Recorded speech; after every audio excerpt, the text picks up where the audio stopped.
এবার নিফটি চার্টটা নিশ্চয়ই আপনি দেখতে পাচ্ছেন, ইন্ডেক্স অনেকটা রেঞ্জ বাউন্ডেড হয়, ট্রেন্ডিং হয় না।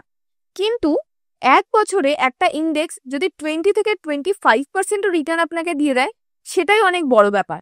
কিন্তু স্টকসের জন্য কি সেটা বড় ব্যাপার? না, স্টকসের জন্য 20-25% বড় ব্যাপার না। স্টকের ক্ষেত্রে 40 থেকে 50% মুভ করাটা স্বাভাবিক। তো এখানে তুমি কি বুঝতে পারছো, ইন্ডেক্স হচ্ছে একটা রেঞ্জ বাউন্ডেড আর স্টকস হচ্ছে তোমার ট্রেন্ডিং। তো এই দুটোর জন্য তুমি কখনো সেম যদি আরএসআই স্ট্র্যাটেজি ইউজ করো, তুমি কখনো ভালো রেজাল্ট বানাতে পারবে না। যেমন বিএসসির এই চার্টটা দেখো, এই স্টকটা কিরকম ভাবে ট্রেন্ডিং নেচারে উপরের দিকে কন্টিনিউ চলেই যাচ্ছে।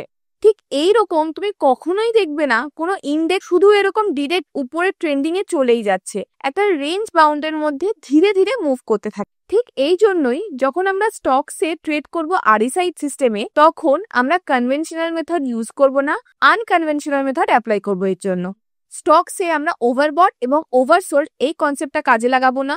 এখানে আমরা স্ট্রেংথ এবং উইকনেস এই দুটো কনসেপ্টকে কাজে লাগিয়ে ট্রেড করব।